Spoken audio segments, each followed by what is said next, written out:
Thanks a lot for coming in this last session. So my name is Panos Mangiaras. I am the director of the Braillard Foundation.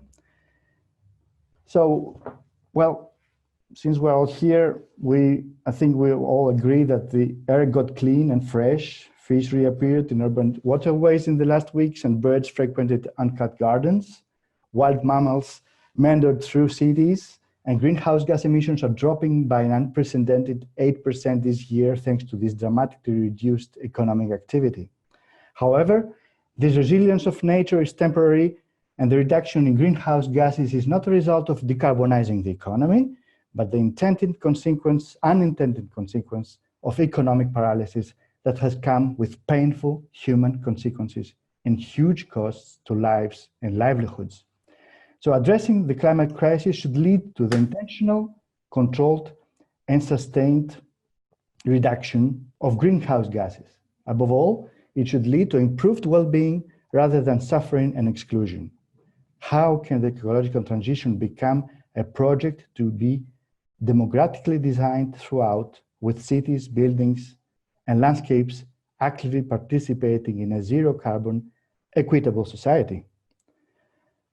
Now, in the last weeks, our institutions were seriously challenged, and together with the COVID crisis, we understand now that we have a serious crash test for our ways of lives, our beliefs, and our collective conscience.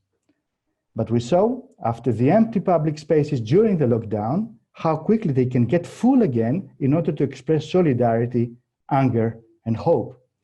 Even the spoliated statues in the urban squares prove that, against all odds, public space matters and expresses ideas and ideology that can make people happy or angry. But then, how could we get to invent our common ground amidst sanitary, political, social, and economic crises all at the same time? The challenge is immense, the ecological countdown is ticking, and our social cohesion is dangerously threatened. How can we find the way out of this conundrum? How could be a positive future for urban realms become again a project? That's why in this final session of the series Design the Transition Now, the Braillard Architectural Foundation, Metrolab-Brussels, and the Lazur EPFL, as well as the Graduate Institute in Geneva, have invited three eminent personalities, such as Rob Hopkins, initiator of the Transition Towns movement, and lately author of the book From What Is to What If, Unleashing the Powers of Imagination, Shalini Randeria, director of the Albert Hirschman Center for Democracy of the Graduate Institute in Geneva, in their dialogue with Edwin ZACCAI, director of the Center for Sustainable Development Studies at the Université Libre de Bruxelles, and author of the book Deux Degrés. So we've invited them to challenge them to see how they see the situation today and what they could imagine for the future. We hope to have an interesting discussion among them and with the public, and we'll give the floor directly to Rob Hopkins for the first conference. Rob, the floor is to you. Thank you. Okay, so hello everybody. It's wonderful to see you all, and yeah. So I want to start by bringing a slightly different provocation than we might be used to, which is that I'd like to talk about imagination. And I spent the last couple of years focusing on this question of imagination and looking at why might it be that in 2020, when our very survival depends on our ability to reimagine and rebuild everything, it might be that our imagination, which should be a muscle, which should be like that, is actually like this, and why that's a problem. And last year I went to the climate strike in London, and it was the day when many of the adults came out as well to strike in support of the children. And there were 100,000 people and an incredible energy and an incredible passion and determination, in the same way that in the last few weeks we've seen the rise of finally the conversations about race that we need to be having and have put off having for so long are finally being had, and it's amazing. And I feel like there's something that we really need to make the space for in our conversation, which is that this time that we are living in now is the tipping point. That the time we are living in now, the days we are living through, are the time of the tipping point. And the thing about a tipping point is that you never see, you only see a tipping point in the rear view mirror when you've gone past it. But it feels to me like, as people who are working to try and do incredibly ambitious change in an incredibly short window of time, we have to do that with the belief that it is possible. And all too often I meet people working in climate change who've kind of given up and it's too late and we can't do anything. And actually for me, it feels really, really important that we are able to tell the stories about how it would be if the next 10 years were the time of the most extraordinary, profound social, economic, cultural transition in history, which started with the tipping point in these days now. And for me, a lot of the work that I do around transition, and this graph, ignore the numbers, this is a storytelling picture. For me, I always feel like here we are, we stand on the top of this mountain and we have to get down off this mountain with an incredible urgency. And the only way that that will happen is if we are able to cultivate. How do we tell the stories about what a low carbon future would be like in such a way that creates a deep, deep longing for that world? It's a storytelling piece as much as it is. So for me, that idea that we need to cultivate longing is really, really important. That was what I was talking about when I talked about an energy mountain. So we are on this mountain. The way we get down from it is by creating longing. And I think part of the way we do that is not by trying to terrify everybody with terrifying images of how the future could be, but by bringing to life how delicious and extraordinary the future could be if we did everything we could possibly do. This is an artist called James Mackay who draws the future. This is his vision of our cities. If our cities were filled with biodiversity, how extraordinary the world would be if we were able to do that. This is his vision of cities. As we get the cars out of our city centers, we free up a lot of space. What do we do with that space? Maybe we turn it over to growing food. Our children's everyday experience is walking to school through new food forests. This is entirely possible that we could create this. And for me, part of what we need to do is to create that kind of longing. And as the poet Rilke puts it, the future must enter into you a long time before it happens. And we can't do that with facts and figures. We do it with stories and art and imagination. It's one of the reasons why in the transition movement, we play around a lot with the idea of imagination. It's one of the reasons why in my town in Totnes, we had until recently the local pound, the Totnes pound, we had a £21 note. So when people would say, why do you have a £21 note? We'd say, well, why not? You know, it opens up that sense of possibility and playfulness. So what I want to share with you in my time is something that came out of the book that I wrote, which just came out in French, about imagination. And it's my take on how the 4 ingredients that we need in order to help the imagination around us to expand. How do we create the best conditions in our organizations, in our institutions, in our society for the imagination to expand? And what I'm going to do is go through each of these and tell you a little story about each one. So the first one is space. We all know that in our own lives, it's very hard to be really imaginative when we have a deadline for 8 o'clock that evening and it's 5 o'clock. Or when we're in an office and someone is saying, ideas, come on, ideas. You know, Albert Einstein always said his best ideas came when he rode his bicycle through a forest. A mathematician called Andrew Wiley said his best ideas came when he was in bed, in the bath, or on the bus. The imagination needs space. And in our movements and organizations, creating that space is so important because we have so little of it. So whether it's in our meetings, in our organizations, creating space to reflect as well as just to focus on task. In the transition movement, we use open space a lot as a beautiful technology for having conversations that matter, bringing people together to have conversations in a way where they self-organize, but creating a really vital space for those conversations in our culture. And when I was researching the book, I wanted to find places where communities were creating space so that play could come back. We could see a return of play, which is profoundly important to the imagination. This is a street I visited in Bristol where every week they close the street and children come to play. The mayor of Bogota used to say that we should see the amount of children playing on the streets of a city as being one of the key well-being indicators for that city, and I would completely agree. So making space, whether it's in our organizations, on our streets, or whether it's a universal basic income or a 4-day week, making space is fundamental to allowing the imagination to return. Place, we need to create places where people come together, which mean that they look at the future and its possibilities in very different ways. This is a transition group in London who one Saturday went to their high street with lots of beautiful fruit trees in flower and in pots and put them along. So people's experience of their high street was that for a day it was transformed into an orchard, and it opened up a whole conversation about trees, and all of these trees found homes to go to afterwards. This is a man in Houston, Texas called Jason Roberts, who runs a project called Better Block. And Better Block transformed spaces. And they would go to a place like this, which nobody loves. They would talk to the people who live and work around and say, what do you dream of?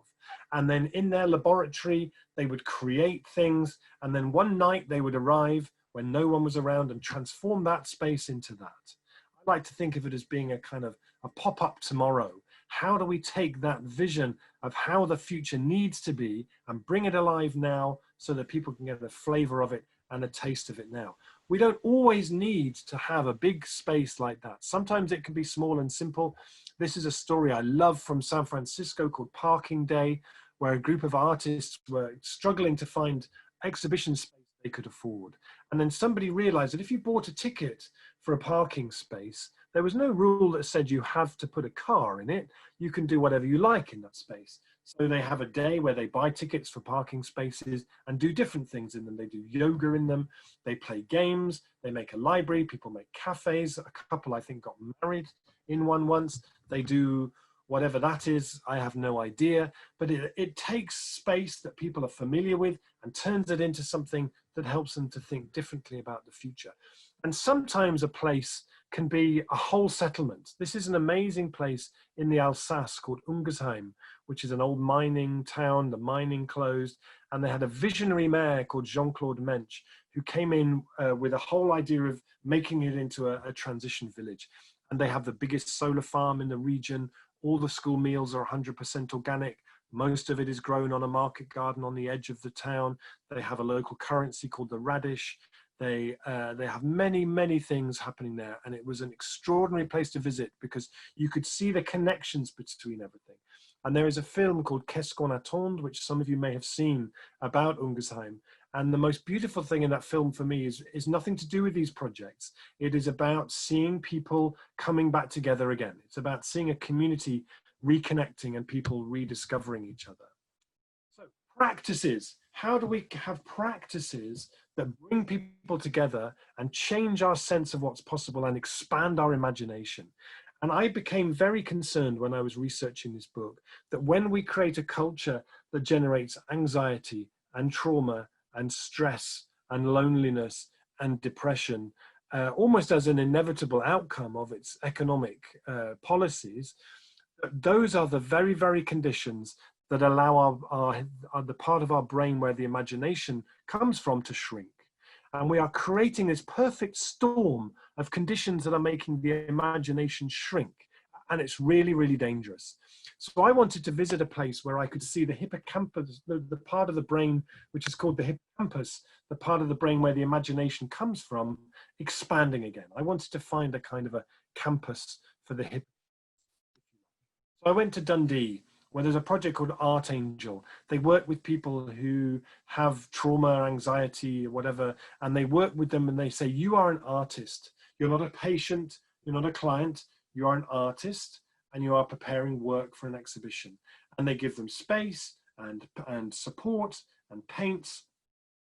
And it was amazing to see how for so many people, the future was starting to come back into their lives.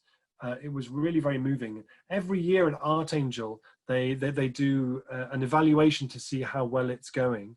And they give people a piece of paper with 2 shapes for people to fill out to show how they felt before they came, and then another to show how they feel now they've been coming here for a while. And I looked through a pile of these, and it was very, very moving. And I'm just going to show you one which I think doesn't really need much explanation. I spoke to so many people there who said, before I came here, I couldn't see the future. The future had disappeared out of my life, and now I can see the future again. And I feel like if we are skillful in evoking the imagination as one of the key ways that we are going to make the transition that we need to make, it will feel like this. For me, this is what the shift to a low carbon, zero carbon economy will feel like if we are successful. So how can we use practices at a community scale to awaken people's imagination about what's possible? This is an exercise that we developed in the transition movement called Transition Town Anywhere, together with an organization called Encounters Arts. And the idea is you get maybe somewhere between 200 and 400 adults into a big space. And you start by imagining that you are traveling forward 10 years in the future to 2030, to a 2030 where it's not utopia, but everything we could possibly have done in those 10 years was done. It was a time of the most extraordinary social, cultural, economic inner transition. And then you have to think about, well, what am I doing in this world? What's my role in this world? And then to find other people who share your interest. And then together with those people, you then build in 3 dimensions with cardboard and sticks and string and sticky tape and pens, a 3-dimensional living, breathing version. And then for 3 hours, people live in it and trade in it and have their lunch in it and experience it as a reality. It's really quite extraordinary. Playing the future in that way is really, really powerful. We did this last October in London. These 2 young men here built the public transport system for Transition Town Anywhere. Now this might look to you like some cardboard and some chairs and some string. They could tell you everything about this, what the ticket like, how the bus ran, what the seats were made out of, where it went. In their imagination, this was a complete whole thing. And to be in that experience is really amazing. And just to give you a taste of how this works, this is me in 2012, the first time we did this exercise. And I was involved with some people. We created something called the Yeast Collective, which was a brewery and a bakery and a mill in the same building. And we spent 3 hours. I could tell you what all the beers we made were called, how our training program worked, how our community investment program worked. The following year in my town, we started a brewery called the New Lion Brewery. And then last year, we converted the business to being a 100% community-owned brewery. And we invited people to invest. We raised £180,000 from 270 owners. 270 people now own the brewery. And when I would say to people, invite people to get involved and tell them this idea, and they would say, well, how do you know this would work? I would say, I know this will work because I played it. I absolutely know that this will work because I played it. And there is something about playing the future that really affects us in a way that just thinking about it and talking about it really doesn't do. This is a man called James ZACCAI who draws the future. He drew those drawings I showed you at the beginning. And sometimes he takes his big sheet of paper like this and he goes to stand by the street in the city where he lives in Leeds, and he draws what's in front of him. And as people walk past, he says, excuse me, how do you think this place might look in the future? And when they tell him, he then draws that into the picture. He said, when I started doing this work, I was very pessimistic about the future, but doing this for a few years now, I feel really hopeful. I'm really optimistic. And all it needs is a really simple sketch and people's ideas start to come very quickly. This man is called Per Gronqvist, and he works for the Swedish government. And he is the Swedish government's chief storyteller. Beautiful. And his job description is to bring to life the day-to-day realities of living in a low carbon future. What a brilliant job. Every organization, I think, should have a chief storyteller. We should all have the skills to be a chief storyteller. That storytelling role of being able to bring to life what that future would smell like and sound like and feel like is really, really vital. So I want to just tell you 2 stories from the transition movement. around a key practice that we use, which is using really good what-if questions. How do we cultivate really great what-if questions? So in South London, in Tooting, they don't have anywhere that's like a town square or a village green. They just have a big busy road and lots of shops. There's one place they could create a village green, which is currently where all the buses wait to be called to other places. So Transition Town Tooting made an event, they called it the Tooting Twirl, where they went to that space and they filled it with what it would be like if it were a village green. So they filled it with food and coffee and flowers and trees and carnival and celebration and conversation. They put real grass down on the ground. I got to sit in July in Tooting with my feet on the grass. And during that day, the conversation shifted. People at the beginning of the day said, if this was our village green, and by the middle of the day, people said, when this is our village green, something profound underneath started to shift. The conversation moved to people looking at this wall here, which they never would normally look at. And they would say, when this is our village green, what will we paint on that wall? What story about ourselves will we paint on that wall? Getting the right what-if question unlocks such a huge amount of possibility. And the other story I want to tell you is in Liège, in Belgium, where Liège en transition, about 5 years ago, came up with a what-if question. They said, what if in a generation's time, the majority of food eaten in Liège came from the land closest to Liège? So they started this project called the Food Belt, the Liège Food Belt. And I went to an event there where they invited everyone who cared about food, chefs, farmers, baristas, everybody. And it was fantastic. And then I didn't hear very much for 4 years. Last year I went back, and in that time, they had created 21 cooperatives. They'd raised 5 million euros of investment from local people. They'd started a farm, 2 vineyards, a brewery, local currency, a delivery business, a whole range of different things. 4 shops in the center of the city, the small producers, which were going really, really, really well. I met the mayor of the city who said to me, I used to think we wanted to be a smart city. Now we want to be a transition city. We see our role as a municipality as being just to remove all the blockages to this growing.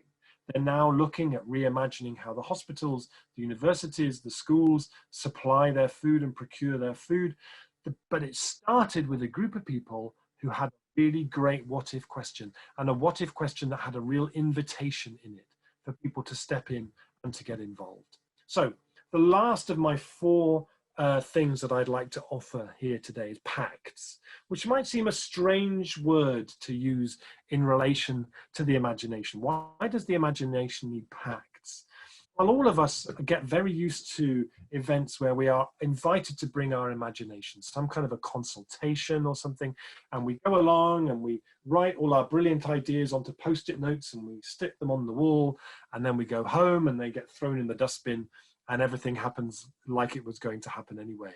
And when the imagination is invited and we create the conditions for people to offer their imagination, and we don't meet that imagination in the middle, we create a very, very dangerous space, I think. So this is in Derby in the north of England, where the city council ran a museum, which was an industrial museum of the city's industrial past. And it had got very boring and no one really went there anymore. So they closed the museum, and then they gave the keys to a woman called Hannah Fox. They said, here's a small amount of money and the keys, just play and see what you can come up with. So she ran lots of consultations, lots of events, many, many people came and got involved. And her idea was, what if the community redesigned and rebuilt this museum? How would that be different? What would be different if we did that?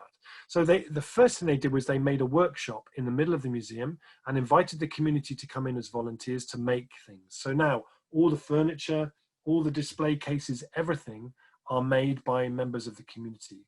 And then when they did a massive consultation, decided this should become a museum of making, they then did an incredibly modern, pioneering process for how to do that project by making sure that at every stage of rebuilding this museum, the community were as involved as they could possibly be.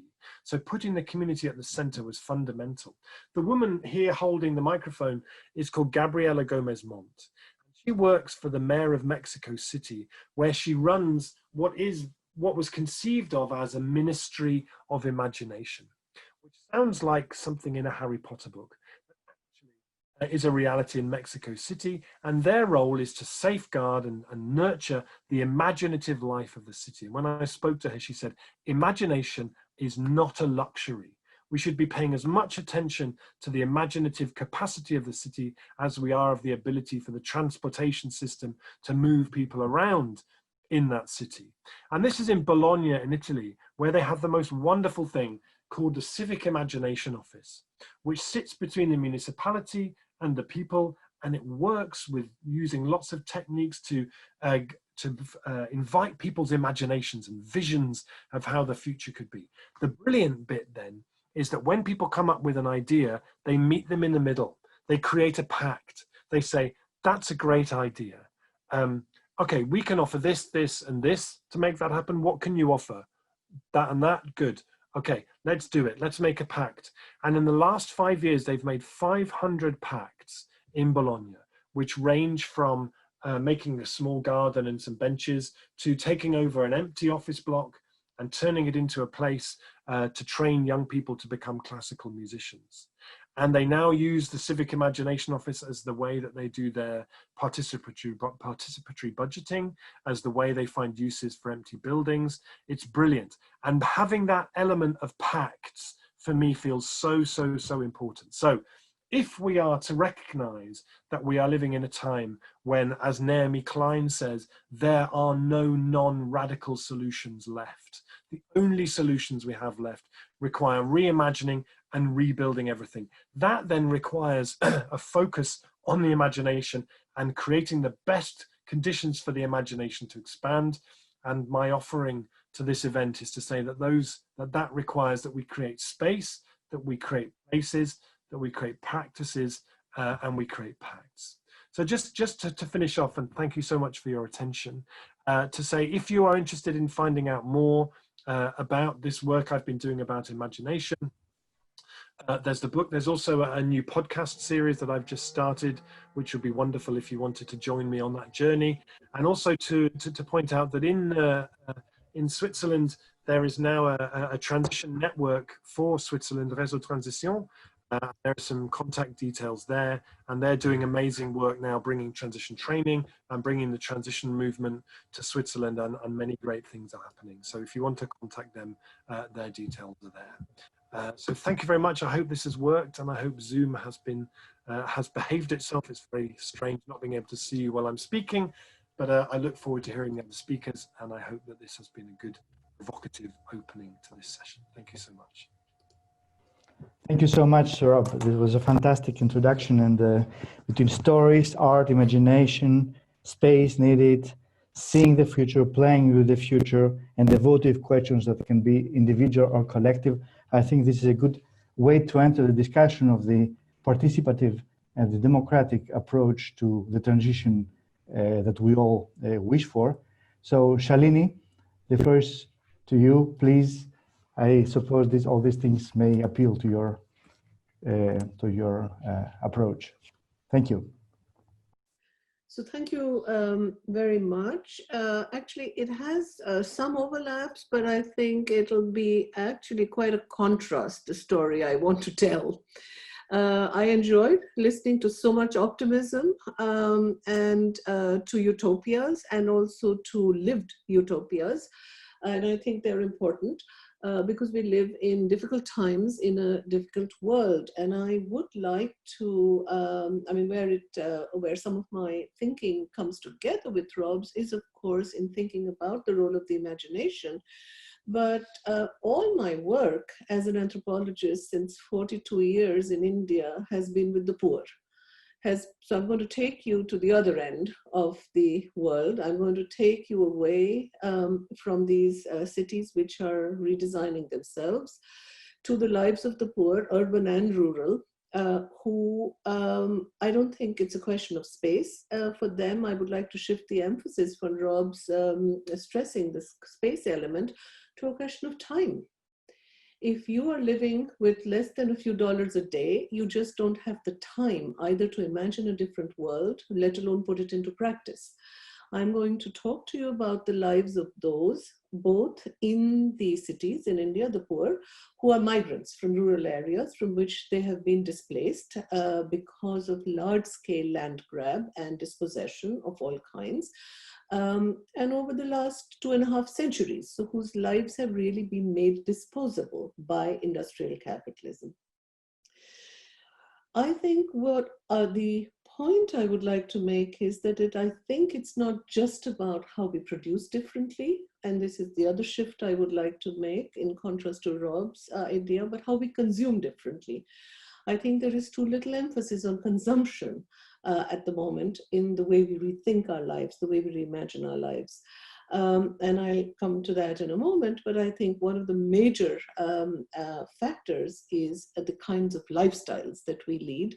And by we, I mean the non-poor in every country of the world. So when I think here of the global north and south, I'm not just thinking of a geographical division of the world, but in every country of the world, I think the division is between the lives of the rich and the lives of the poor. The question that I would like to transition from into my own talk is the idea of the imagination. And listening to Rob, I was thinking to myself, there must be a few obstacles to realizing imaginations. And could we identify what those could be? Because I was thinking of two people's imaginations. If something had really translated into reality of their imagination, we would neither have the Black Lives Movement, nor would we have so much institutionalized racism as we see today. One is, think of Martin Luther King's wonderful speech, "I have a dream." And what happened to that dream? So obviously we've made some mistakes along the way in not being able to realize some people's dreams where we have realized other people's dreams of the world that they want to live in. And the other person whom I was thinking of goes even further back in the US history, 1935. Think of Du Bois's book in which he says, we need to reimagine, and he uses the word reimagine, but he says we need to rebuild a society which is a post-slavery society. We need to rebuild institutions which are post-colonial, post-slavery institutions. And the question to my mind is, if I transition quickly from that into what Panos mentioned right at the beginning, think of the public squares, think of the monuments coming down, think how long it's taken in Bristol to bring down Colson's statue, not for the lack of trying, 80,000 signatures, and that statue didn't come down all of these years. I think there is a huge, huge need to decolonize our imaginations. And this is, if I remind you, 2015, if you remember, of South Africa, University of Cape Town, the whole movement was Rhodes must fall, Cecil Rhodes' statue must go. But it was not just about the Rhodes statue. This is symbolic politics. A statue can stay, a statue can go. The statue went. It took 1 month, and Cecil Rhodes' statue went from the University of Cape Town. Where it didn't go until this week is Orly College, University of Oxford. And it finally went now. So I think there is a momentum. I don't know if it's a real tipping point, but there is a contingent set of circumstances at the moment which are turning one murder, that of George Floyd, into something which is a global movement. And I'm going to talk to you about some kinds of facets of that in the ways in which I think they would relate to an ecological transition. So I think what we are seeing, number one, is that the COVID pandemic comes on top of the very inadequate steps that we have taken so far to really radically address the climate crisis. And what I think both of those show to us is that there is a fundamental paradigm shift which is necessary. But I think the main paradigm shift which is necessary is in two levels. One, can we build our economies in a way that they are not ever more expansionist, that we are not wedded to the idea of economic growth as our only measure of progress and happiness, And are we able to build sustainable economies, build on the commons in a way that we are all consuming less and we are consuming more sustainably? And only if we do that, I think, can we protect the lives and the livelihoods of the poor, who have really borne the brunt of the kinds of lives that all of us live, who are not poor, whether we live them in Europe or we live them in India. So it is not a question of where we live our lives. It's a question very much of our style of life, how much we consume, how much we waste, how much of energy we consume, how much of resources we consume, and what resource-rich lives we continue to lead. We lead them, and we're able to lead them since the 19th century because of the colonial loot, plunder, and imperial exploitation of a very few Western European countries of the rest of the world. So our prosperity here is built on the suffering and the exploitation of large numbers of people in the world who have, so when Rob was mentioning this very positive example of Belgium, I'm thinking, sorry to bring nothing optimistic to the table, I'm thinking of finally King Leopold's statue coming down in Antwerp. And I thought to myself, what kind of a world are we living in that a man who killed 10 million Central African people in Congo still has 300 statues memorializing his work in Belgium? So why is it that we live in a world which is so completely oblivious to the kinds of suffering that it creates in the lives of people elsewhere? And I think that is something, one answer to that could be with Salman Rushdie's wonderful quip in Midnight's Children, when he says, the reason why the English know so little about their history is that most of their history happened overseas. So of course, if you're writing a British history of what happened in the island, you don't have to worry about what happened in Africa, or what happened in India, or what happened in anywhere else in the world, which was a British colony. But I think these are the entangled histories that COVID brings us together, because we all have the same problem with this little coronavirus. But it also shows you where the fault lines of inequality, privilege, of poverty, and of injustice are, because at the same time with COVID, we are seeing the Falling Walls movement, and we are seeing the Black Lives Matter movement really coming to the fore, asking for an end to these inequalities and these injustices. And I think they are related very much to a certain kind of capitalist production, both industrial and financial capital, to the kinds of consumption that we are living with. I think one of the responses to COVID has been, it's given us the breathing space, so that now we are seeing a lot of pure air. The planes have gone out of our skies, so ecologically things are much better. And in Venice, there are finally dolphins appearing in the canals. On the other hand, is a very, very strong response to COVID, which says, let's get back to business. We've paid a lot of attention to health. Now is the time to go back to restoring economic production the way it was. And the question is, this temporary respite which we have had, how permanent a change can it really produce in the way that we live, we produce, we consume, and we live with one another? And what kinds of sustainable futures do we want to build for ourselves, but for others in this world as well? So that I think one condition I would like to add to Rob's idea of the imagination, I think it's not so much a question only of, can I imagine a better town square for myself? The question is, can I imagine what the life that I'm leading is doing to truncate, to shrink the chances for somebody else to imagine a good life for themselves? And I think only if we imagine for ourselves really what the interconnections are that allows me the privilege, but at the cost of who are the people at whose cost I am able to redesign my urban future, I think it's only then that we will really get a transition, which is a global transition.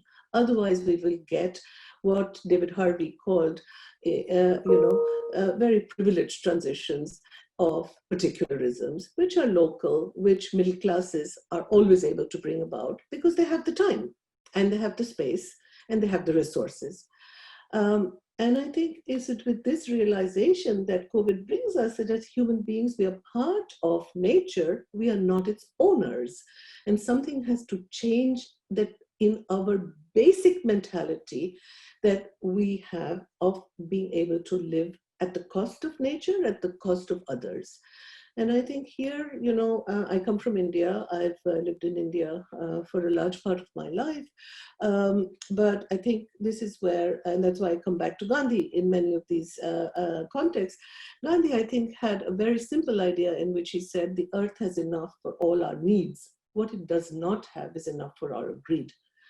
And I really think unless we change that mental, so we really need to decolonize our minds about these kinds of lives that we will lead here. Now, the question is, what kinds of institutions can we redesign for ourselves?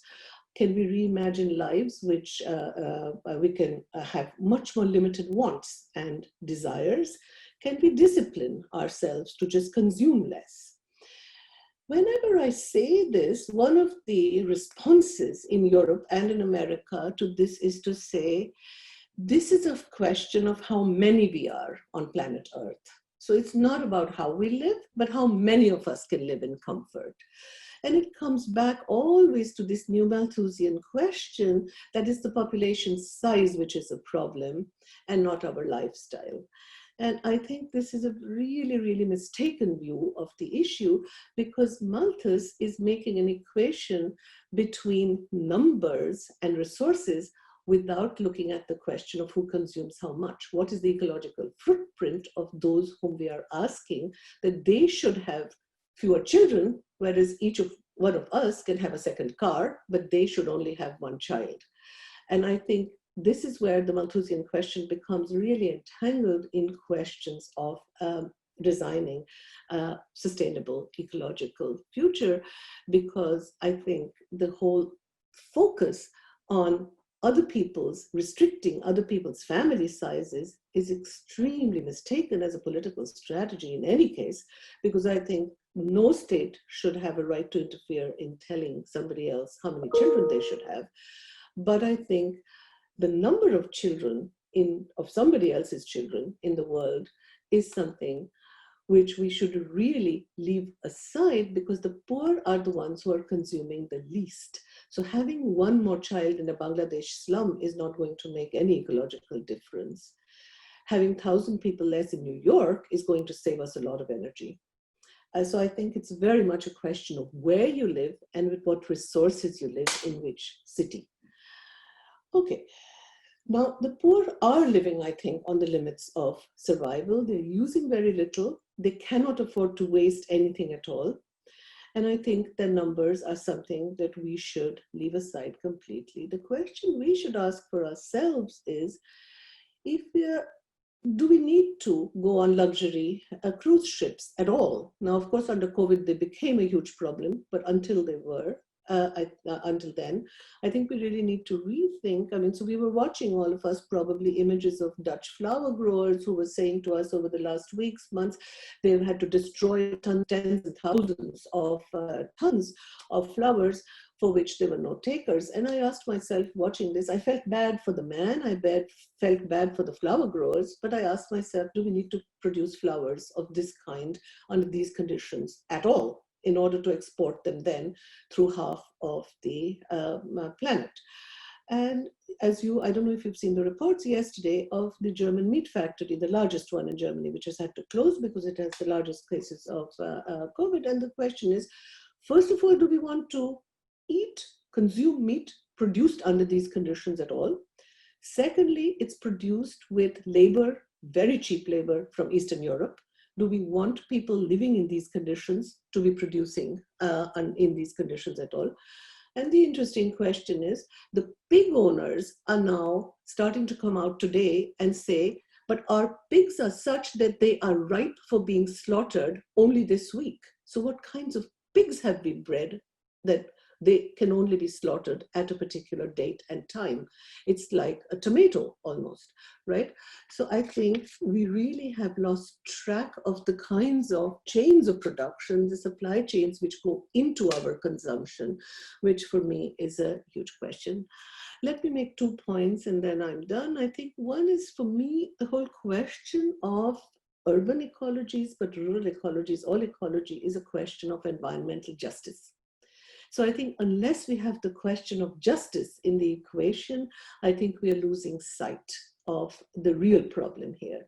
Because a key feature of a lot of earlier urban struggles was very much about land use, etc. But it's, as I said, what David Harvey used to say, these are militant particularisms. They are about not in my backyard. And the answer actually we should have is not here, but nowhere, not anywhere. This kind of way of land grabbing from the poor, displacing the poor, dispossessing of the poor, etc. So I think unless we look at the structural causes of the capitalist exploitation of labor, plunder of natural resources, until we look at that seriously, there is no way that we can have a transition. The question that I want to end with, or maybe one more thing to contrast that, and the urban environmentalism in a country like India is very much an environmentalism of the middle classes. Whereas what I have been involved in with all my research is the environmentalism of the poor. This is what I would call the environmentalism of livelihoods. So the question of justice and of livelihoods is inextricably intertwined with the question of ecological future, of a sustainable future for us all. So it is basically about the defense of commons. It is about the defense of biodiversity. It's again a struggle against, a lot of my work recently has been on that. It's a struggle against biopiracy, the taking over of seeds by multinational companies like Monsanto. So if you like, when I say we need to decolonize our imagination, I think it's about monocultures of the mind. And these monocultures need to be combated at all kinds of places, in all different kinds of ways, if our biodiversity is to be protected at all.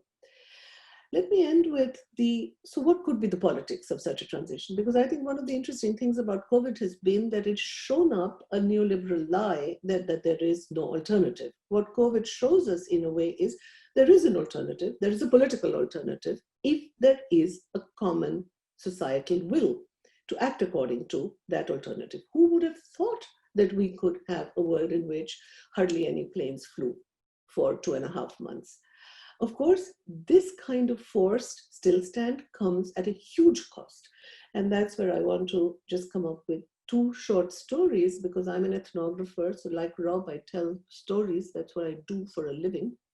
And that is, one is a story of 80% of India's labor force is in the informal sector, which means 80% of Indian workers have no safety net.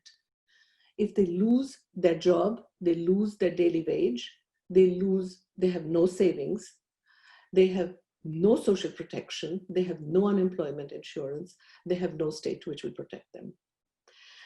So in such a situation, when the lockdown happened in India, it was the urban poor in millions which went back to their villages. I don't know if you saw the images of hundreds and thousands of them walking 200, 300, 400, 500 kilometers with their children in their arms, no food, no water to drink, and forced to walk on foot because the government had stopped all buses and all trains from plying.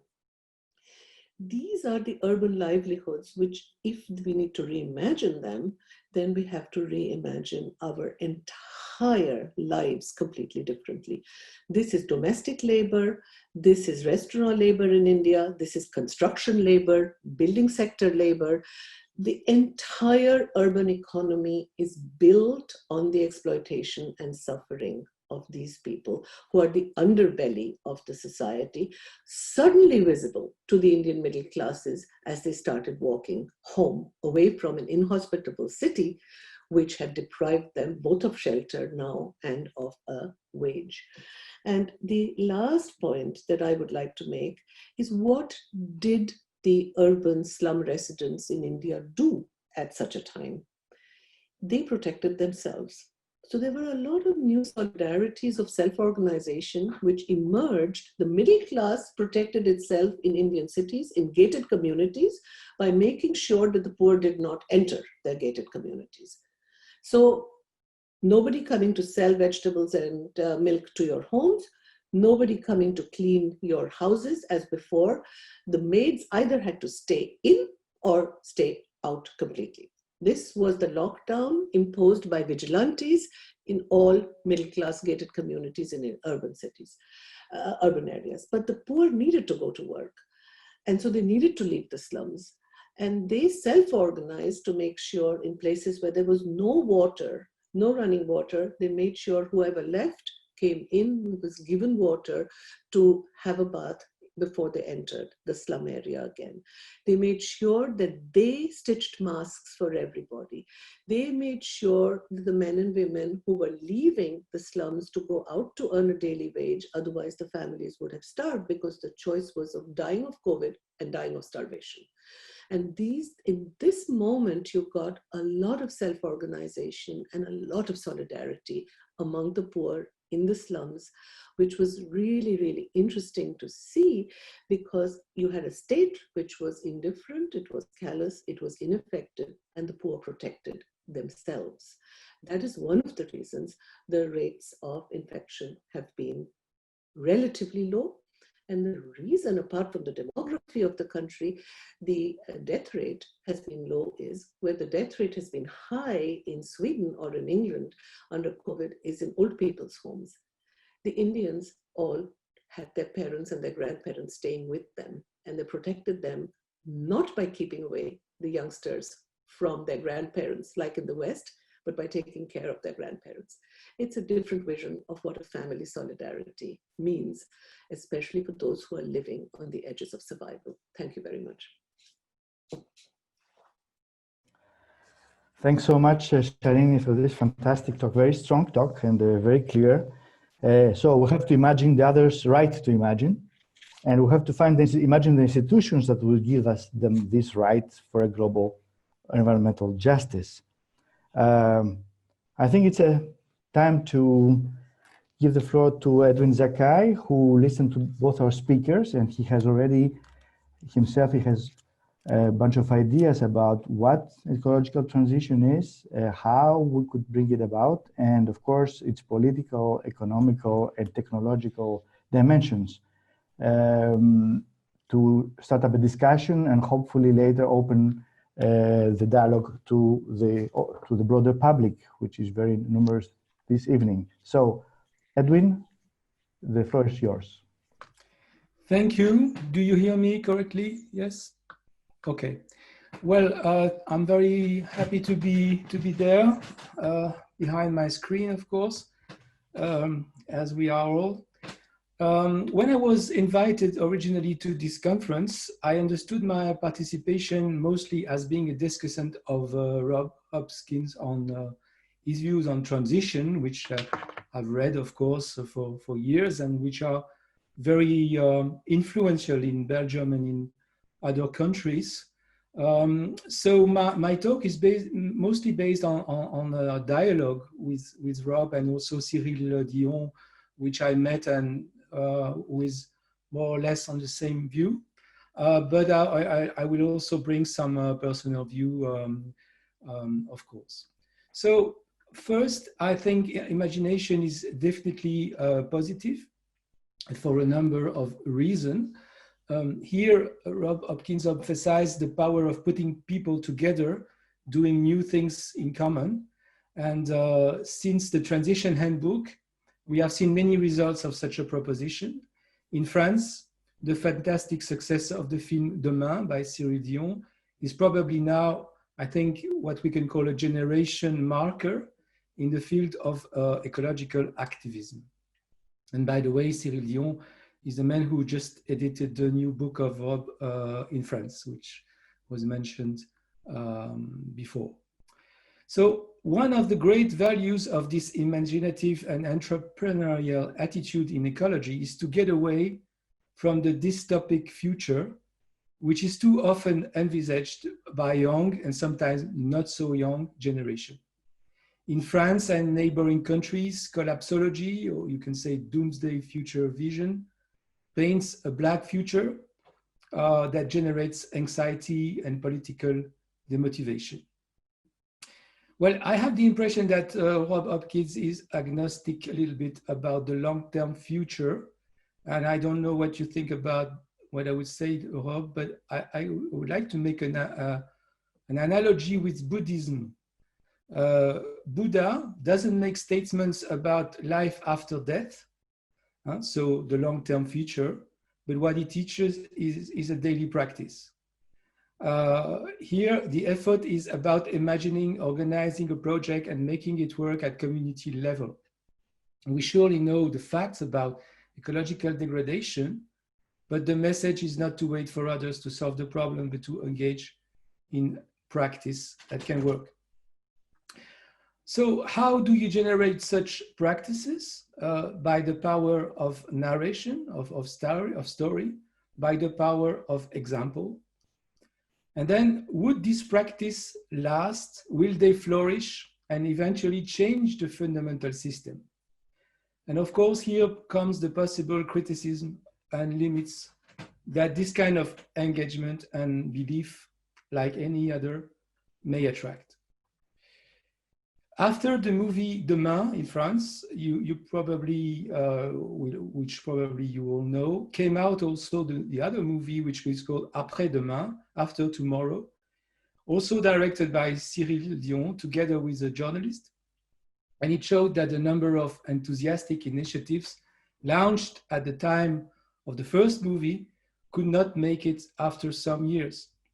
Often, the possibility to join with bigger public and private actors was key in the permanence of the initiatives.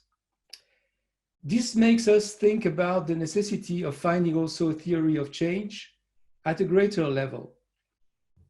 If we take, for instance, the local food initiatives, which was such an important field of change these last years, and these local food initiatives have flourished nicely in Western countries, but we see at the same time that the big agro-food system has concentrated more and more during the same period of time. It is estimated now that the 4 giants of the marketing of agricultural products control more than 90% of the world grain market.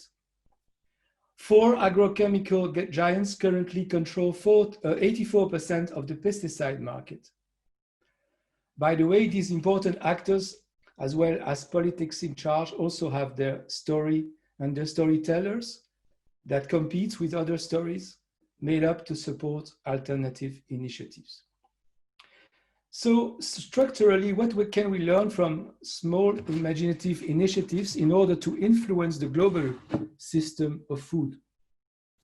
Probably much, but does this learning require enough attention by the people who are engaged and who are taken by the daily work in these initiatives? Well, traditional small farms of a poor economic standard are continuing to collapse in Belgium, in France, for instance, while new exploitation launched by another public, young and educated, are rising, though remaining a minority in the landscape. Wouldn't it be a good idea to have more dialogue between these two kinds of sectors and of exploitation in food? In Europe, and this is at structural level, wouldn't changes in the common agricultural policy have a lot of influence on the ground? Well, I'm an academic, and as such, I'm keen to see the limits of this and of that, and this can sometimes be a bit too easy. So let's also clean up my own backyard first. If we need more theories of change, structural change that involve the states and politics, it is also because there is probably a lack of research and there is a lack of research and elaboration on this point today. But what I know is that the states are now in a very touched situation in relation to structural changes. The necessity to cut greenhouse gases by half within a dozen years in order to reach the Paris climate change targets, which probably won't be met, means an economy with much less fossil fuel, an objective already underlined in the Transition Handbook more than 10 years ago. Yes, but less fossil fuel is probably less growth, less income for public funding. And in Britain, for instance, the cuts in public spending, notably at local level, have been huge, which is not quite independent, I think, from the call to the communities to take care of their own future by their own projects. Still, even if they lost part of their power, political decision makers are still key in structural changes, something that is not really always seen by the young generation. How to free the imagination of political decision maker? This is the difficult task within the constraint imposed on them. Certainly the learning by doing types of initiatives can contribute to this evolution, but there will be other political and social conditions. If we talk of social condition, it has become common sense to underline the overrepresentation of ecological activism in certain wealthy and educated categories of the population, while being much weaker in others. Though facing a structural change needed by ambitious ecological targets, the need to federate actions across all scales of the population is greater than ever. It is also the question of justice brought up by Shalini just before me. As an academic, I always had a problem with the word we. We need to do this or we need to do that, knowing the diversity of social categories and their relative power. Well, if this need of political and social change is true, it will not come only by bottom-up initiative, but through organized social and political movements of all parties. I'm sure that Robert Hopkins is very much aware of that. There are dialectics between making a concrete project work and campaigns to put up pressure on political decisions. Both need imagination. Well, I would like to conclude with an initiative that was launched in Belgium, my country, during the COVID crisis, the beginning of it in March and April, when everything was changing so fast and engaging decisions had to be taken by policymakers at several levels. A group of hundred of academics from different backgrounds, together with many green entrepreneurs, have set up together a kind of program called the Sophia Plan. I will send you the link if you're interested. And this document tries to imagine and sketch a more sustainable future through dozens of propositions in many aspects of policies. We don't know the influence it can have, but this was certainly for the participants a moment where we could experience the joy and inspiration of collective imagination. Well, thank you for your attention, and now we'll have the debate. Okay, yeah. So, thanks so much, Edwin. I think you've been almost addressing more Shalini's points rather than Rob's, which is fine, which I think it's exactly what should be done, especially in this fantastic meeting between the Global North and the Global South we're having today, South and North being, as Shalini said, not geographical, but social and anthropological almost. So, my first question will be, we'll go back to Rob again to see if he has any reaction to Shalini's very clear and very clear-cut and very tough talk, which I liked a lot, and I think everybody admired. So how can we bridge, how can we positions ourselves as Europeans, so this is the first world. Is there any guilt behind all that? Is transition an expression of a global guilt of our last century's misdemeanors, or not? Well, thank you, and thank you to Shalini. We each had only 20 minutes to try and get our points across, so by necessity we couldn't cover all the aspects of everything that we might normally talk about. But I absolutely agree with everything you said. I grew up in Bristol, and I've really been reflecting over the last few weeks. I found, as somebody who grew up in Bristol, I found the pulling down of the statue of Edward Colston and the throwing it into the docks a really emotional experience, and have really been reflecting on why it took this generation to do that and why my generation didn't do that when we were growing up there. And I think partly because when I was a teenager living in Bristol, I think at that time in history, we kind of felt that was a struggle.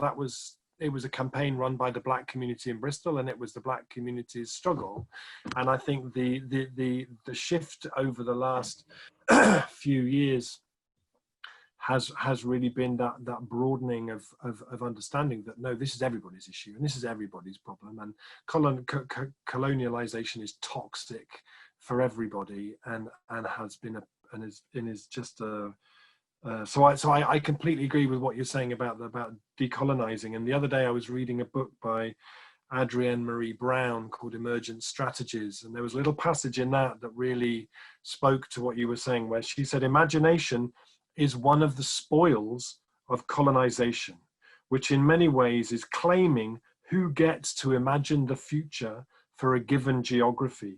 Losing our imagination is a symptom of trauma.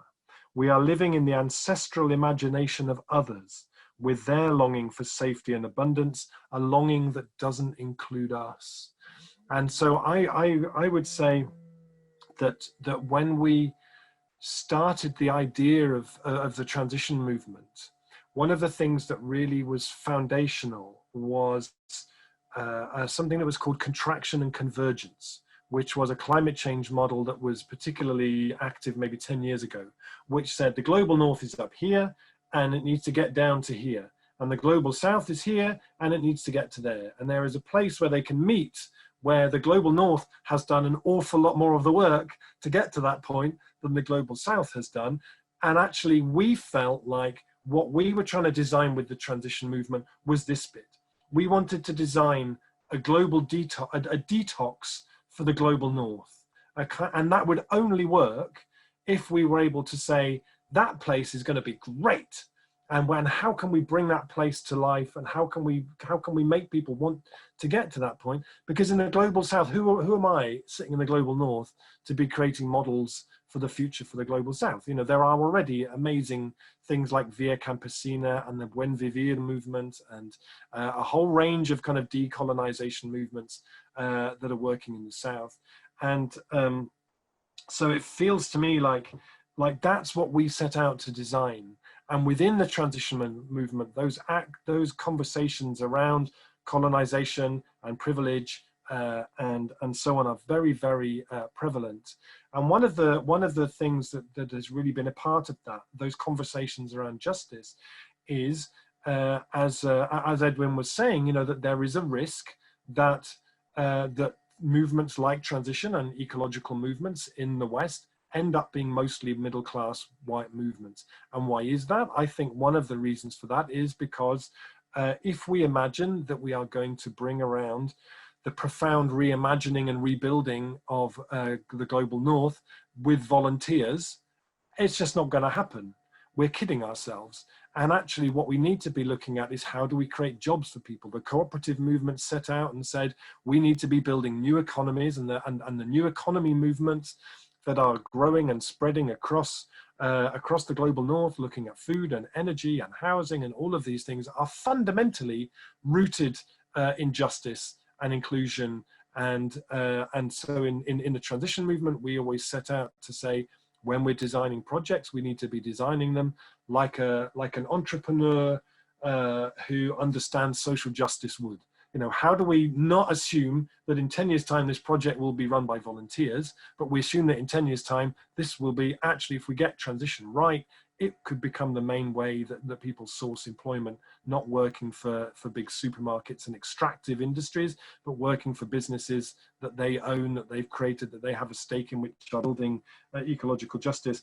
And when Shalini spoke about monocultures of the mind, which is an expression I've loved for a long period of time, it reminded me of another expression that I talk about in the book, which is from a guy called Henry Giroux, who was an activist in the US, who talks about the disimagination machine. It was in an article I read where he talked about the Donald Trump disimagination machine, and how we have so much of our politics now is about speaking to the amygdala and speaking to our fear center rather than speaking to the hippocampus and speaking to what's possible. And I feel like that kind of reversing that is going to be really important. So for me, creating, bringing the idea of a kind of decolonized imagination is absolutely fundamental to this, and is something that really runs through the transition movement. And I completely agree with everything that she said about population. I watched a while ago, Leonardo DiCaprio made a film about climate change. And at one point he went to Delhi, I think, to meet an Indian climate activist, and asked the cheek. He asked this woman in India, you know, why people in India weren't doing more about climate change. You know, him, the man who owns the 11th biggest super yacht in the world, asking this woman why they weren't doing anything. And all too often the questions around climate change get sent off into population, and I'm one of the most passionate people saying, no, it's not about population, it's about consumption. You know, which is why, you know, I gave up flying in 2006, and the transition movement has been very much based around the idea of really looking at consumption rather than looking at population. What else was I going to say?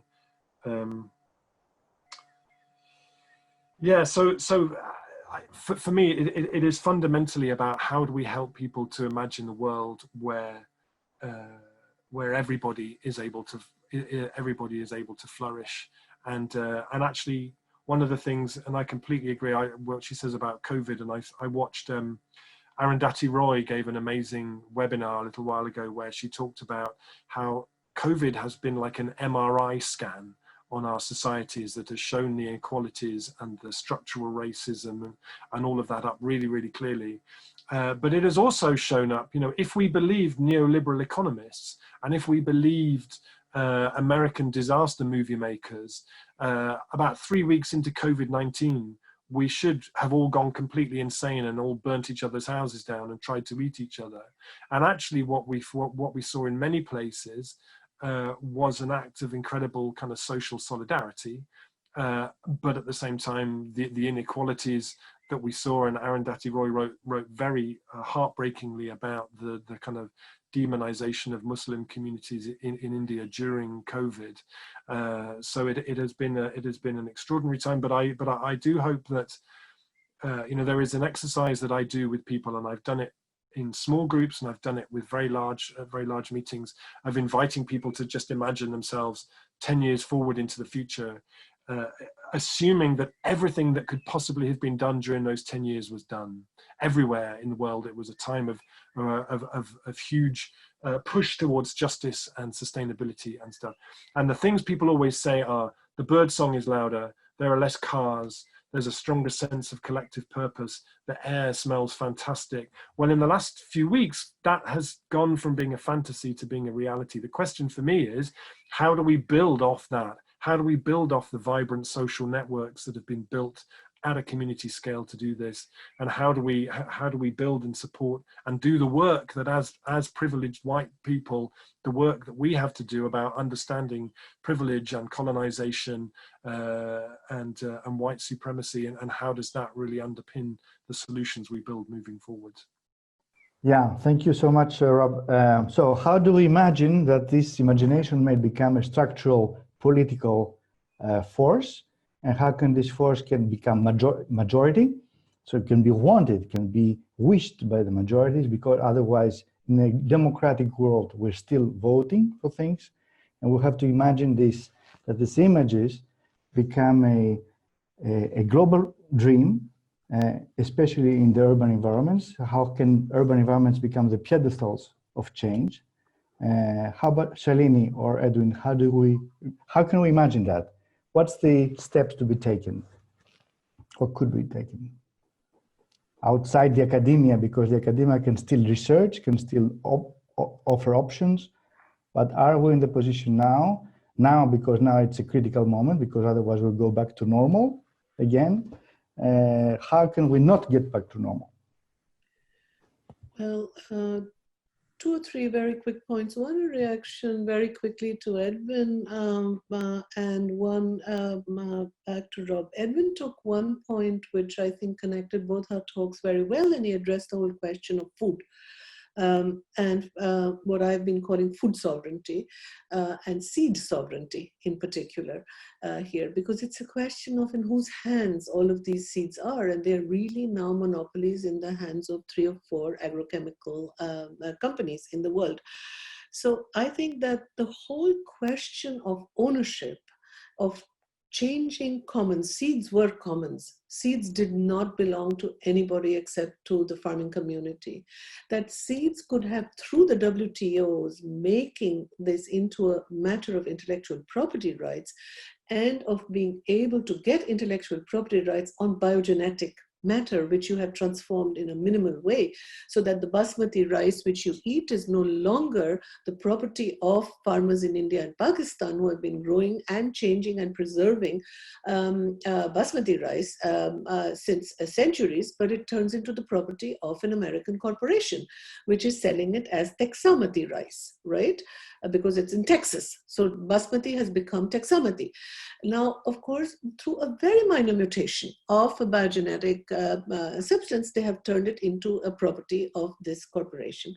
This is a kind of dispossession in the extreme, which is what Vandana Shiva calls biopiracy. Yeah, it's basically piracy, but it's a piracy of biological substance, which is why I say we come back to colonialism once again. So it's piracy this time, not of land from the global south, but of biogenetic substances. So we really have to think about power. So I come back, Panos, to your question.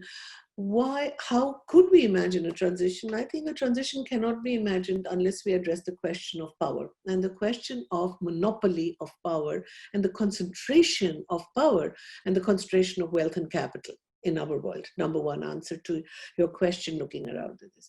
The second thing, listening to Edwin, I was thinking was, if we think of food and see where are the inequities in food production and consumption, I leave aside the question of consumption for the moment.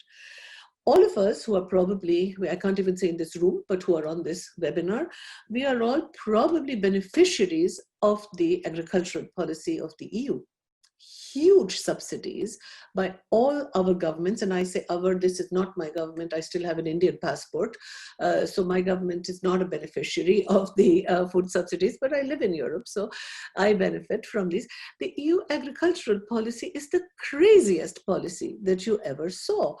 It is a policy which leads to subsidizing by the tune of $1 million a day the agricultural production in Europe and in the US.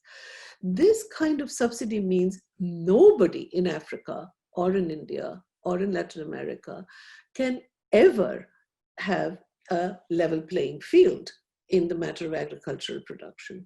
So unless we dismantle some of the large structures of trade, of intellectual property, of asymmetric power relations, which make monopolistic fencing around, enclosures, as Marx would have said, these are enclosures of global commons, if you like. If seeds are commons, these are enclosures in a very old orthodox Marxian sense. Unless we challenge those, I don't think we can get a change just by changing our small local lives. During COVID, I had lots of people in Austria who were interviewing me saying, so food should be produced locally. I said, yes, but what does local food production mean? food produced locally in Austria, because I am living in Vienna at the moment, is grown on Austrian soil, but produced through Eastern European cheap labor. So it's not local production. The seeds are coming from somewhere else. The labor is coming from Bulgaria, Romania, Poland to harvest the strawberries and the asparagus, which we have been eating the last few weeks. What makes this local production? In our imagination, it's local because the soil is local. And I think this is a very truncated imagination of what the local is. So if, yes, we do need local production and consumption of what we are producing locally, but then we have to ask ourselves under what conditions is the labor employed, which is providing. So I think we have to go back to Kalpolani's 1994 book, The Great Transformation, which he's basically talking about self-regulating markets, as he calls them. He's saying this is the crisis of capitalism, which turns land, labor, and money into what he calls fictitious commodities. And in order to address that question, we would have to address the one question which Edwin came up with, which is, who are the movements? Where are the social and political movements which are really able to address this locally, nationally, and transnationally networked? So Via Campesina, which Rob mentioned, is one example in the area that I have been talking about, which is asking for food sovereignty and seed sovereignty and control of this. But as we have seen, what is the slogan in the Brexit campaign? Take back control. But it's a very different kind of control paired with imperial nostalgia, which one class of Brits want to take back for themselves. So I think what we are seeing at the moment are very different kinds of imaginations of what it means to have control over consumption, over production, and over your life. So I think unless we really to think seriously about changing power relations and think about how to do that, I don't think we are going to do well in an age when Trump and Boris Johnson seem to be doing extraordinarily well with all the kinds of policies which I think are going in totally the wrong direction. Okay, Edwin, is there something you want to say? Yeah. Yes. So because it's the last conference of this cycle and there was this crisis of COVID, what I would like to do is to sketch some of the trends that are, for me, the most important trends now in the situation we are. And these trends are important in any thought about transition of any kind. The first is the solidarity movements that appeared here and there, and that were many. So I will not underline too much this because we talked about them before. Then a second trend is the technology trend. As I said before, we are all now behind our screen. Zoom is a business. The value of the share has gone, I don't know how many times, has been multiplied, I don't know how many times in a few months. And it's the same for Google, it's the same for Amazon, and we were already in this technology world, and this technology information technology has accelerated, and the power of it will be a major element in our analysis of what will be going on now. Then the third point would be what is called the Green Deal, or the fact that the policy makers, the public policy have a control over an amount of budget, which is very, very important, and so they can make a decision on which sector of the economy to help or which they will not help. And it's still a very important challenge to try to influence this amount of money, where it will go. So that's the third point. This was about the Sofia plan that I was mentioning before. Then there is a fourth point. It's the debt, indebtedness.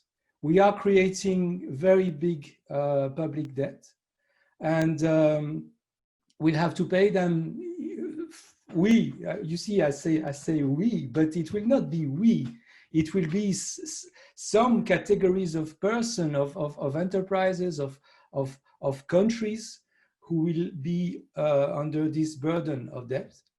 And I fear it as a real problem. I read just today a paper about this problem of debt in developing countries, especially the poorer countries. The situation is really very, very critical about just the problem of finance of these countries, the debt, and this will come in the few months. So the problem of debt, of the economy, of finance was already an important issue, but this is going to be even more important. And then I have two last points. The fifth point is the social movements. Shalini was saying which social movements, and of course that's also my point, but what we see now is that there is a kind of ebullition. I don't know if the word exists in English.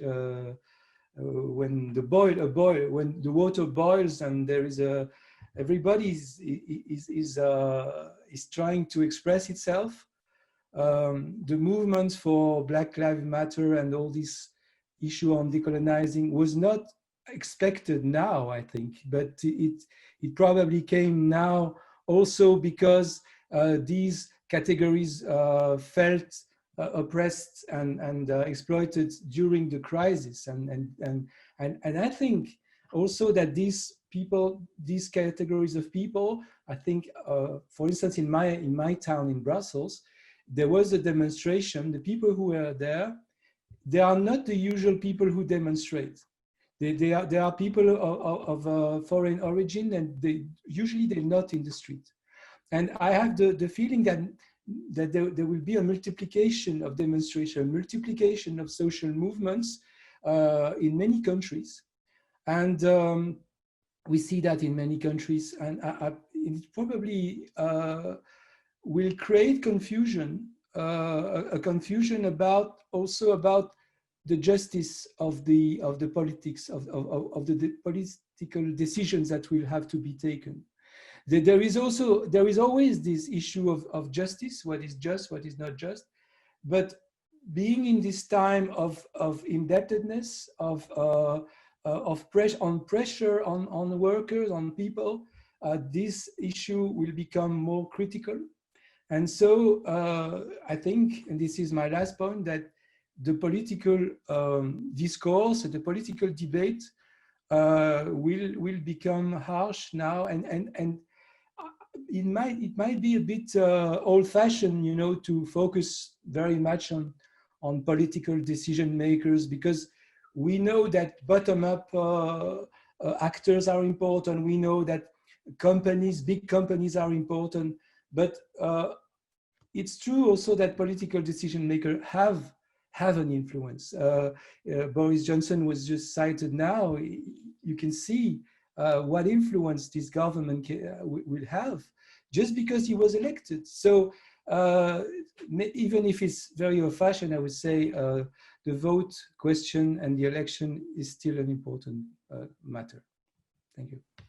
Thank you, Edwin. We'll continue the discussion. I'll allow myself, please allow me to open a little bit of debate in our 4-member organization group. So it is Vincent Kaufmann, Bernard Clève, Roselyne de Letrange, and Luca Pataroni, who are all there. Is anybody of you would like to talk? Please open your mic, because I cannot see you in the stream of in the group of people. Being here is very hard to get you out of the group. So is any of you willing to pick up on any of those themes and get further before we open the discussion even more? Luca, for example, or Roselyne? Yes, Panos, maybe Yes. do you hear me? Yes. Yeah, I can try to. Yes. I want to thank Rob and Shalini for the beautiful talks. Thank you very much. And I wanted to ask, apart from this central question of the priority of space or time as a base for imagination, that was the point that maybe not opposed you, but separated or was different from your point of views. I guess that you agreed on the urgency of fighting the monoculture problem, I guess. And I wanted to ask first to Shalini, what should we European learn from the imagination of the South? Because there is so much imagination. I've been living there, and I guess Rob also gave us some example from Bogota, for instance, but you also told us very impressive stories, imagination of space, of taking care of each other and so on. So what should you recommend as a first idea?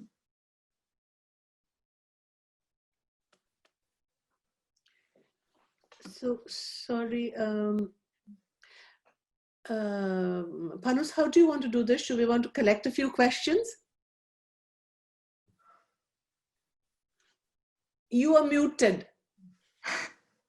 Yes, so exactly. So I would like also to ask Luca, that I saw him moving around and preparing questions.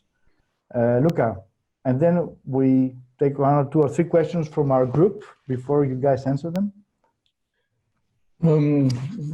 Thank you very much. I think one question could be, it would be a question to Rob, and it's linked to what also you already raised as a question, Panos, but I will go back to that question. It's the, how do you tackle that question of the power raised by also Shalini? What is your political view on the possibility of transition in relation to capitalism? There's one aspect. It sounds like in the 1980s, the idea of pragmatopia raised by Bolo by PM in Switzerland, but it was translated in many countries. The idea was by demultiplying situation of alternatives, we can implode the system. And you also say, okay, I don't take anymore the airplane, but is that sufficient? Is your model one of implosion of the system? Or do you believe we need something? Thiago Trigo asked about the private property question. And so I think one major question around your debate is, what are the political transformation model? Is it insurrectionalist or is it statist? And I will be glad to hear more about that. Okay, yeah. Any of you guys respond these questions before we open more the floor? Who wants to respond? Shalini, maybe first, because you've been the first one to be asked. Go ahead. Too, for both of these questions. So thank you very, very much. Luca, it's a complicated question. It has 2 aspects, but someone on the chat was also asking this. I have one from Thiago Trigo addressed to all of us saying, what about the question of private property? I personally think the property question is the heart of this. This is why I've been saying, if you want a transition, you must reimagine what kind of capitalism we want to have. Because I do not think, I mean, the heart of capitalism is the question of property, of profits, and profits based on private property. So this is what I've been addressing in 2 ways. One, I think the whole question of the enclosures of the commons becomes very, very important, especially in agriculture, which is what I've been working on. Seeds which have been taken over as intellectual property by corporations is basically about no longer being in the commons, but becoming not only privatized, but also commodified. So they become a commodity in a Marxist sense, and they become private property. But this private property was earlier commons property. So I think the whole question of the commons The urban commons is a different question, because the urban commons is not so much about turning it into privatized, or it is also turning it into land, urban land, turning it into private property, then turning it into a commodity in order to make money, profits from building. Now, this is, of course, the wrong thing to say to architectures, to architects, of course, but I think one really has to think about the enclosures of the urban commons in this sense as well. So I think intellectual property regime for me is a major, major issue in the question of seed commons. The question which I think Edwin raised a little bit earlier on indebtedness, I would go much further. It's not just a question of greater public debts of the public exchequer here in the rich countries of the world, but I think you have a double problem in African countries. You have a deep debt crisis which predates COVID by decades, but a debt crisis caused by the kind of lending done by the World Bank and the IMF. And the problem is the kinds of structural adjustment policies, which is austerity policies, which are tied as conditionalities to this IMF lending, are the ones which have dismantled the little bit of public health which was in those countries. So with COVID, you have no infrastructure in these countries, no well-functioning hospitals, hardly any ventilators, extremely poorly paid and very small number of doctors and nurses who can take care of the COVID crisis. So even in our own selfish interest, we should be interested in debt restructuring for the global south, and we should be interested in debt forgiveness. I think there is no way that this burden of debt can be borne by poorer countries in the world whose currencies are collapsing, whose markets are collapsing, who have lost out in the last 3 months on any kind of ways of having a functioning economy and supporting their populations.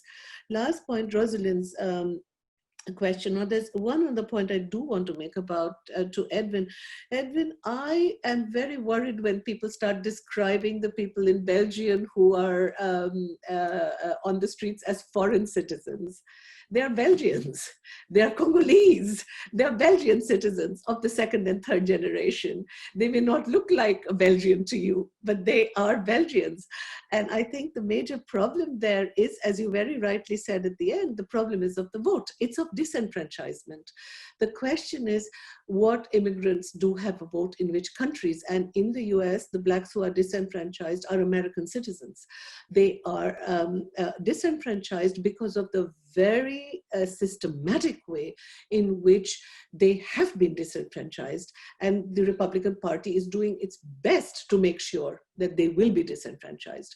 So there is a real problem of who has a political voice in a democratic system, even though they are formally citizens of countries, right? Now, I'm, of course, in a very odd situation. I live in Geneva and in Vienna. I have 2 jobs. I pay taxes in both those countries. I pay taxes in addition in India, and I pay taxes in Germany. And I don't have the vote in any country in Europe. So I am a classic case of 3 times taxation without representation politically. But this is true of many immigrants in Europe. And I think this is a major problem of political voice. So that is why when you see them out on the streets, it's because they've never had a voice in the system. And I think, and Rob's, this is a different question, but that you began to think in Bristol earlier that this is just restricted to the Black community and not a general problem. This brings me to, my days in Oxford. I was actually, I should say, for full self-disclosure, I was a Rhodes Scholar in Oxford. So, I mean, this whole Rhodes Must Fall really resonates with my biography in very many ways. But what I was struck by when I was a student in Oxford is British school textbooks erase colonialism and imperialism. So one grows up in Britain, or at least in my days, in the 70s and 80s they did. So maybe later it was better. I have looked at them of late. But if school children do not realize what has colonialism and imperialism done to the countries, and the wealth here is built up on plunder elsewhere, then of course you think it's a question of a Black community, because you think colonialism has nothing to do with me. But I think the major problem here is, and this is part of the, when I say what could we do, and Rosalind, with that I want to end with your question. So what could be the imagination from the South? I think there is no unified imagination from the South. The elites in the South are dreaming of the same things as the elites in the West or the North, however you want to call it, of a very, very fancy, comfortable, luxurious lifestyle. So there is little to be got out of that imagination. I think where there is something to be got out of the imagination is either the imaginations of thinkers like Gandhi, who really thought against the grain because they were thinking against a capitalist and a colonial way of life, and who basically had a vision which should be a vision of a very, very different kind of society and of a very different kind of individual. And I think that is where you will get an imagination. I think Edwin mentioned Buddhism in his remarks at the beginning. The Buddhist imagination is a very different imagination of cosmology, of the relationship of the individual to something transcendental, of the nature of the community, etc. But it's an imagination, as we see in Sri Lanka, which has led to genocide against the Tamils. So it's not as if there is an imagination somewhere in the world which is pure, authentic, and we can transport it here. What we need to think about are what are progressive practices and imaginations everywhere in the world. And I think there is no way of geographically pinpointing them. The poor can also be very, very much part of a populist politics of hate when two communities are made to fight against each other in a very polarized country. So it's the American whites who are entirely polarized, which is part of the Trumpian base. Yeah. So it's not as if you can say that there is, I really want to say there is no romanticization of poverty and of the poor and their imaginations. I think we really have to look for every progressive imagination that we can find, but with it the kinds of practices which will carry that imagination into institutional change if we want to see change in our lives. Okay. Yeah, Edwin, please. Yeah, just a point. Thank you for pointing what I wrongly said. I really didn't mean foreign people. I mean of foreign origin, like myself. I was not born in Belgium. I mean the people who are from immigration, second maybe generation, and I have the same opinion as you. It's a very good thing that, of course, what I was meaning is that it's a very good thing that these categories, which are usually not in the street, understand that it's also their right to be there. So thank you for pointing that. So we might as well open the floor to the public. It's very hard for me to see in this very complex Zoom structure how would like to speak. Of course, we have Bernard de Clèves and Vincent Kaufmann who might want to chat or to make a remark or a question. Is there anybody of you guys that are there watching? That Bernard, yeah, and Marine on the back. Yes, thank you very much for the three speakers from this very inspiring debate. I would come back on the debate about imagination. I think that you are talking about a very important challenge. I agree with Rob ID that imagining positively our future could help to help this future to emerge.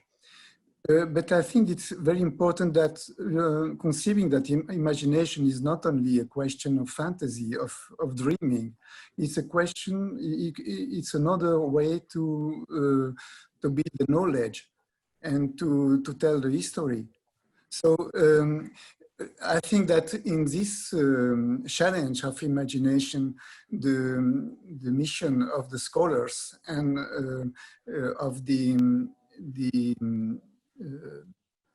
coalition between common communities and commons and university and the institution of production of knowledge is something very important.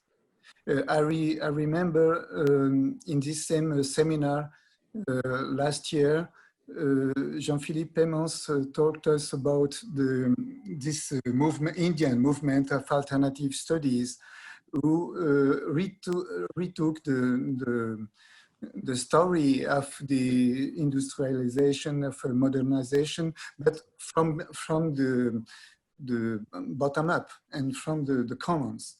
So my question to Shalini should be, is it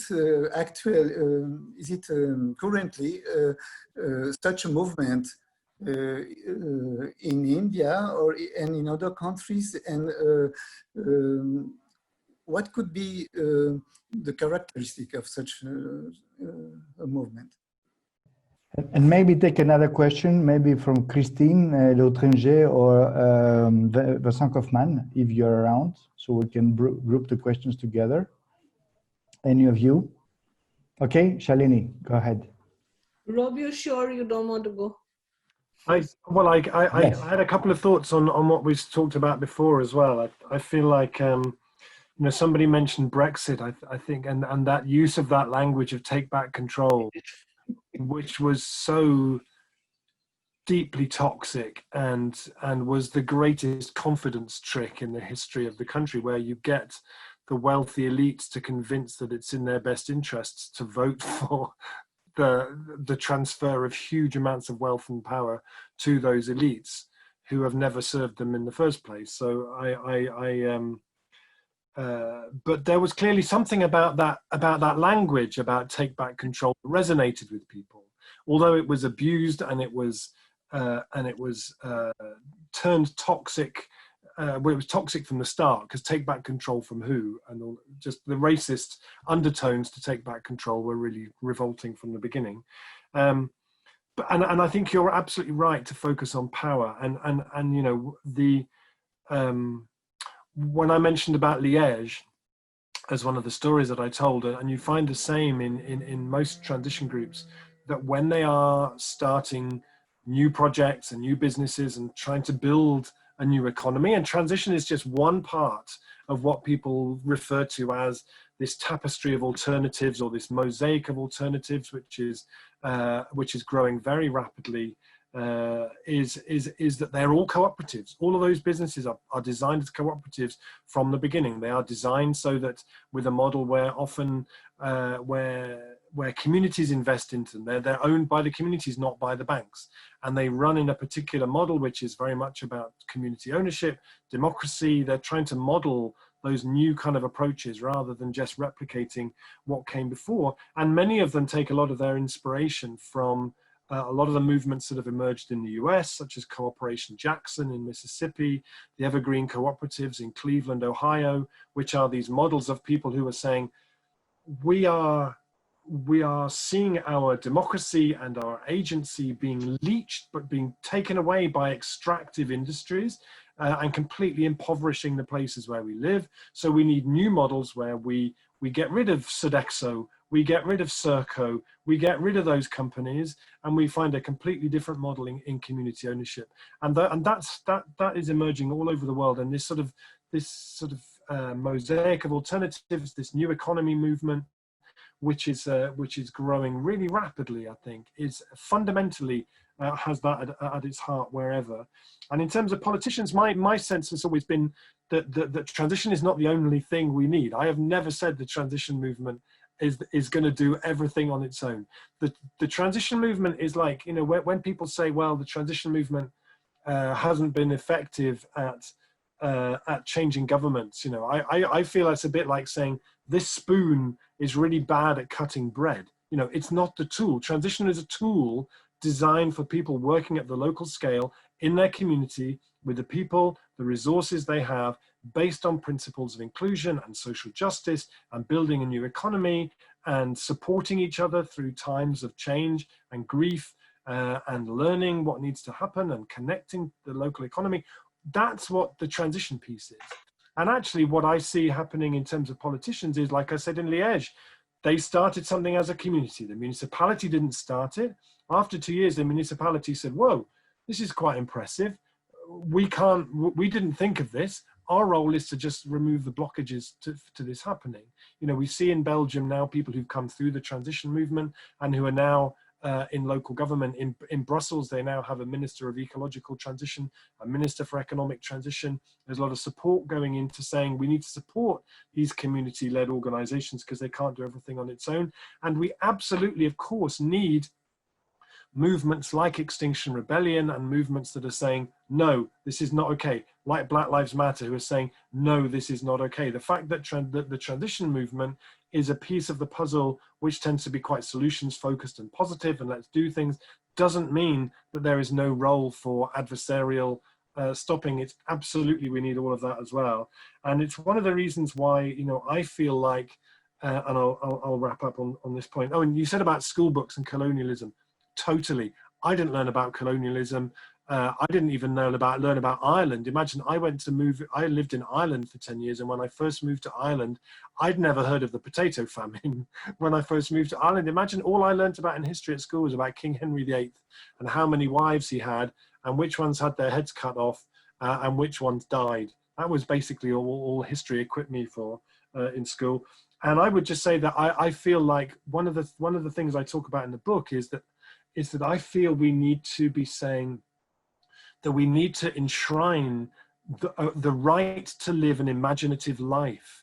That when we look at austerity, we should be looking at austerity as being an assault on the imagination. It destroys communities' abilities to live imaginative lives. It creates stress, anxiety. It shuts the libraries, access to arts, access to everything. It's a deliberate attack on the imagination.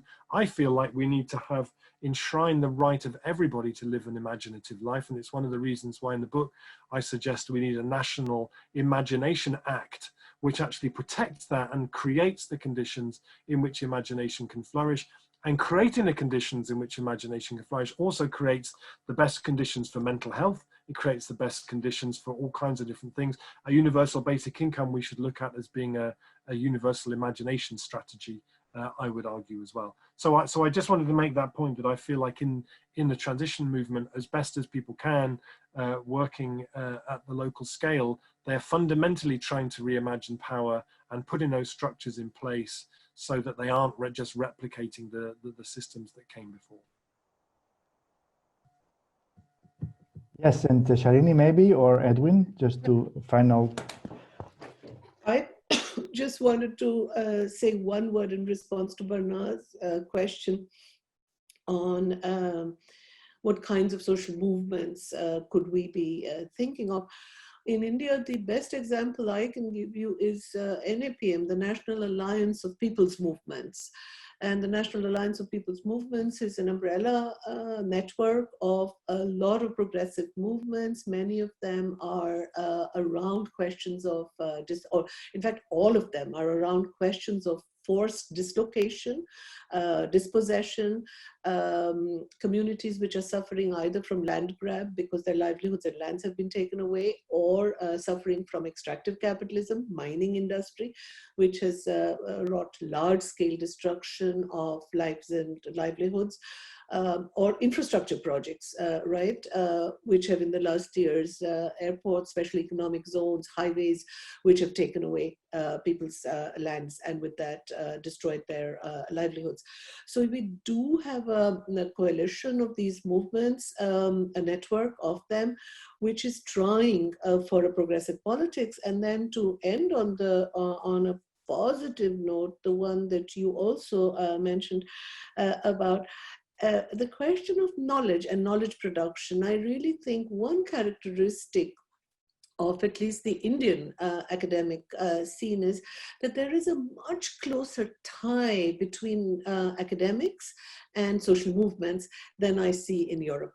So the knowledge production which is coming out of this particular link is, of course, a knowledge production, which is very different than academic knowledge production here. It's theory-based really on the practices of everyday life, which can change people's lives. So the whole agenda of social justice, of addressing inequalities, is very much part of the knowledge and theory production in India, or in ways that I don't find in the Euro-American academia. Is any remark from Edwin? Yes? Yes. Very small remarks. I appreciate very much the point that Rob made about the position of the transition movement in relation to power and other mobilization, because sometimes I think there is a misconception and some people expect too much of it, and I found it very convincing what you said, and also the idea that the reimagining of power at local level is a point, and I see that all around me among students and young researchers. And also for Shalini, I thought that the point of view was very complementary. It was not obvious for the organizer to put together such a broad spectrum, but I felt that really interesting. That's all what I wanted to say. Thank you. Thank you.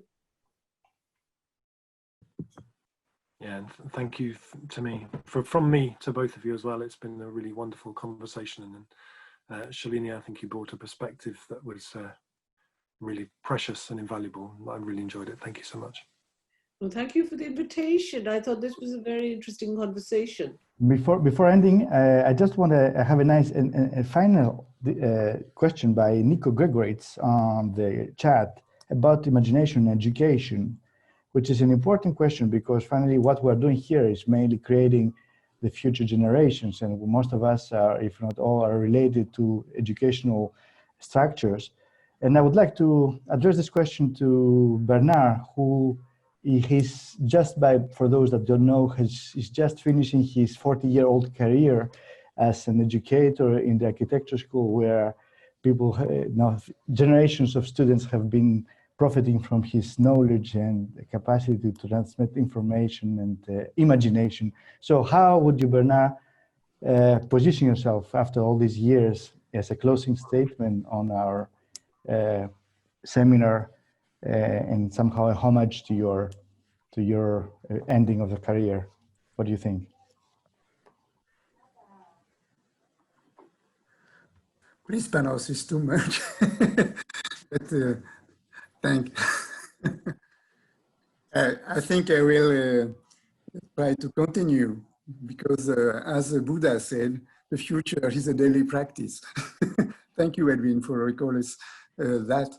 And maybe if I could continue doing things, linking more knowledge production and community action and community practice, it would be a dream to bridge and to build bridges between the knowledge we have here in Europe and the knowledge that is building in the other countries. And I think that this kind of seminars, this kind of technology too could help, but it's not sufficient. It could be also a big fantasy. If we are not able to build, to organize and to participate to the community action and the little transformation that Rob and Shalini were talking about. So thank you, Panos, for the. Thank you so much, Bernard, for helping. It's important for us. It's an important moment. We're coming to the end of this series of seminars. This is the third year. I just want to say to everybody that we're happy and more than happy, really. We appreciate your being present for the fifth consequent sequence of evening. We've been doing this discussions since March. We've started 4 days after the lockdown in Switzerland, and we had 400 people coming in now. So for the last 4 months, we've had 25 invited guests. We've had about more than 1,500 participants, and the themes are going from COVID, from the transition into politics, into agriculture, into questions of mobility, of education, of inclusion. All these subjects have been covered, obviously not completely.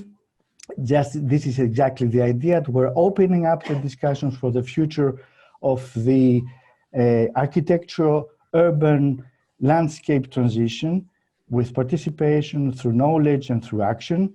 We're happy to have you had everybody here tonight. The Foundation thanks, first of all, the Metrolab for its ceaseless participation since 3 years.